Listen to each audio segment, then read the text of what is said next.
എല്ലാവർക്കും നമസ്കാരം. പൂയം നാളിൽ ജനിച്ചവരുടെ കർമ്മഫലങ്ങളെക്കുറിച്ചും അവർക്ക് നന്മയും തിന്മയും ചെയ്യുന്ന നാളുകൾ ഏതൊക്കെയാണ് എന്നും ദോഷഫലങ്ങൾ അനുഭവിക്കുന്ന പൂയം നാളുകാർ ചെയ്യേണ്ട പരിഹാരങ്ങളെക്കുറിച്ചും നോക്കാം. രാഹുവിൻ്റെ കാരകരീതിയിൽ കഴിഞ്ഞ ജന്മത്തിൽ നന്മതിന്മകൾ ചെയ്തവർ ജനിക്കുന്ന നാളുകളിലൊന്നാണ് പൂയം.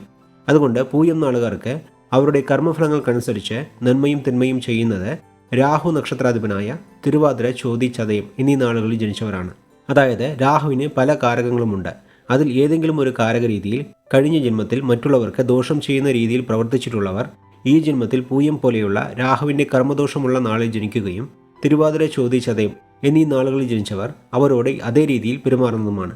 അതേസമയം കഴിഞ്ഞ ജന്മത്തിൽ നല്ല കാര്യങ്ങൾ ചെയ്തിട്ടുള്ളവർ കഷ്ടപ്പെടുന്ന സമയത്ത് ഉപകാരം ചെയ്യുന്നവരും ഇതേ നാളുകളിൽ ജനിച്ചവർ തന്നെയായിരിക്കും. അതുകൊണ്ട് തിരുവാതിര, ചോതി, ചതയം ഈ നാളുകളിൽ ജനിച്ചവർ നിങ്ങൾക്ക് അനുകൂലമായാണോ പ്രതികൂലമായാണോ പ്രവർത്തിക്കുന്നത് എന്ന് അവരുടെ പ്രവൃത്തികളെ നിരീക്ഷിച്ച് മനസ്സിലാക്കി മുന്നോട്ട് പോയാൽ പല പ്രശ്നങ്ങളെയും ഒഴിവാക്കാൻ സാധിക്കുന്നതാണ്.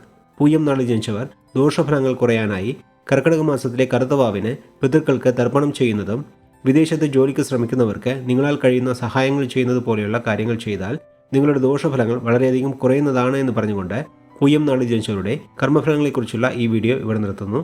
അടുത്ത വീഡിയോയിൽ കാണുന്നതുവരെ എല്ലാവർക്കും നന്ദി, നമസ്കാരം.